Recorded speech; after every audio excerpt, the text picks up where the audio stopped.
Okay, welcome to the tutorial on ionic lattice or ionic lattices. Hopefully you've had a look at ionic bonding tutorials A through to C. Now's the time to have a look at what an ionic lattice is and what it's about. So this is an example here of an ionic lattice of sodium chloride ions. We've got our sodium ions here, the little pink ones, and the green ions are our chloride ions. Okay, and you see how they're arranged. So we just remind ourselves a little bit about ionic bonding. If we remember, sodium was in group 1 of the periodic table. The metal, it has one outside electron. We know it wants to lose that to gain a full shell of electrons, 8 electrons, and that there's an inner orbit, we know there, that is full. The chloride ion, the Cl minus ion, the chlorine has 1, 2, 3, 4, 5, 6, 7 outside electrons. So the chlorine atom has that number of electrons because it's in group 7. Therefore the sodium will want to lose its 1 electron to the chlorine. This allows sodium to be happy because it will have that full outside shell of electrons, and the chlorine will accept it. So let's just do that.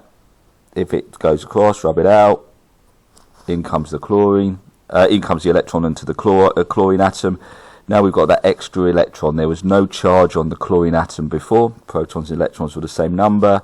Now it's gained that extra electron. It's a -1 charge. Let's go over to the sodium.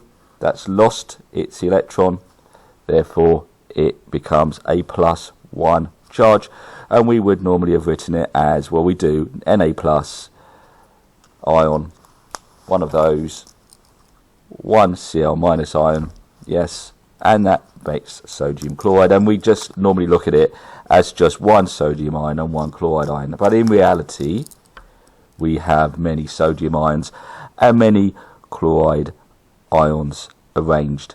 Okay, so this is how they arrange themselves.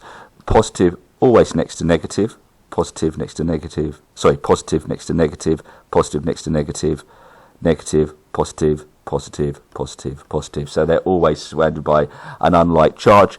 This is the attraction, this is the ionic bond. So the attraction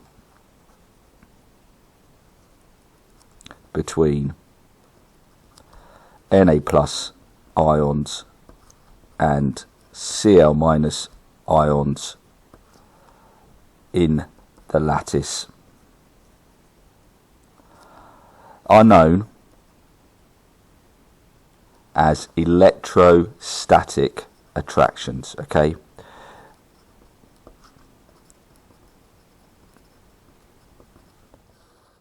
now these electrostatic attractions are strong, okay, and they're throughout the structure.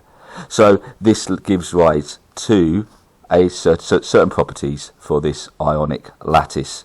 Okay, this ionic lattice, so we look at properties of it, because we have very strong electrostatics throughout our ionic lattice, our regular arrangement of ions. So any regular arrangement in chemistry is known as a lattice. So this is this ionic lattice, strong electrostatic attractions throughout. Okay, so this gives rise to high melting and boiling points, yeah, due to the strong electrostatic attractions. Okay, so I might just remind ourselves that these are very strong throughout, so lots of energy is needed to overcome these attractions.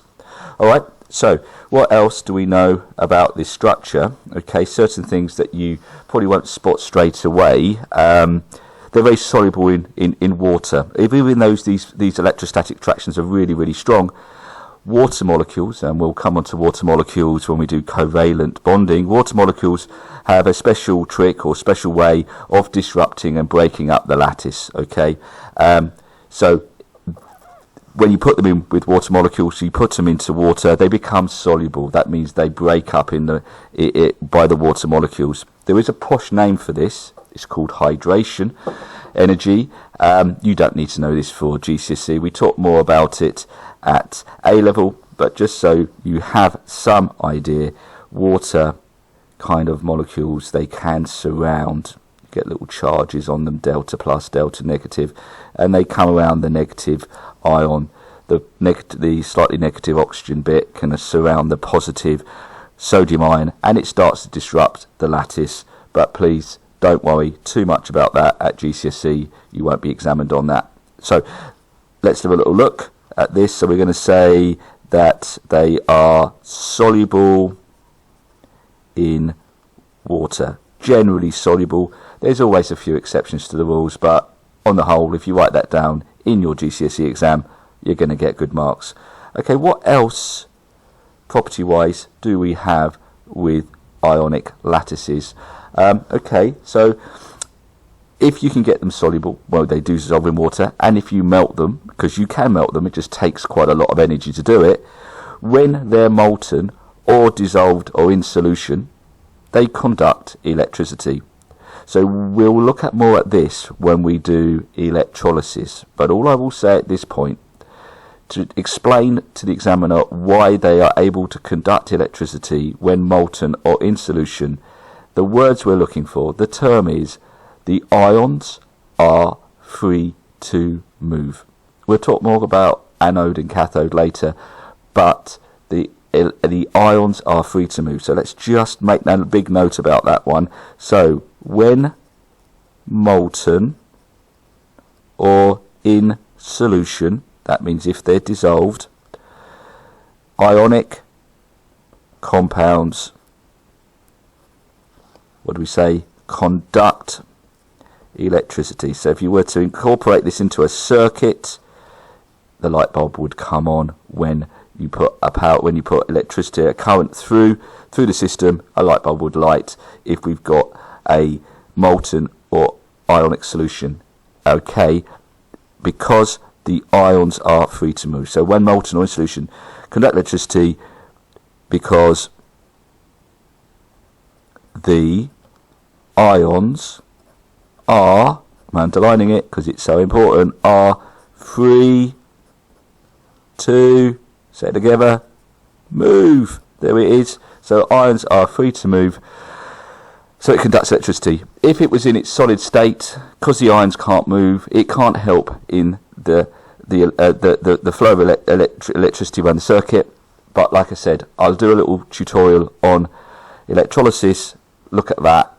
Hopefully that will explain more about why it conducts electricity then. Okay, and finally we class these substances, ionic lattices, as crystalline structures. This means that because of this regular arrangement, this ionic lattice, because of the regular arrangement, it gives rise to very regular shaped substances. Okay, and I've got a little picture to show you here. This is under a microscope. This is what sodium chloride crystals look like, and you will spot straight away the cubic arrangement. Yes, the cubic, you've got thousands, millions of positive and negative sodium ions and chloride ions within this lattice, okay, which gives rise to this regular shape. And if I then compare it now to our microscopic diagram of it, so you're seeing that as if it was under a microscope, yes, here we see that regular arrangement, and it's in its physical form, it looks exactly like that. So there is the reason behind it. That's what we call the crystalline structure. Okay, limitations. It's a model. So in chemistry, we love models because it helps explain what's going on around us. But there are limitations to the model, and this is again it seems to be a more common exam question now in the new GCSEs. Ionic lattice it's okay to have them positive next to negative ions. That's perfectly acceptable, and that's how it should be. But we've got the sticks here. Now these sticks we know don't really exist. The sticks are representing the electrostatic attractions, but because we can't show those, that's what we do. So electrostatic attractions are here. They exist in it, but to make our model work, we use sticks instead. Okay, so that's how you would answer that question in the exam. Right, I'm hoping that I've covered most things on ionic lattices there, with the properties: high melting boiling points, soluble in water, when molten or in solution they conduct electricity because the ions are free to move. Please do not say electrons, but it's the ions that are able to move, and they're crystalline structures because of the ionic lattice. If you can relate these properties to the structure, you're doing really well. Okay, so good luck. That should be okay. That comes up in your exam. Hopefully that's going to help you along the way. Okay, thank you very much. Talk to you soon.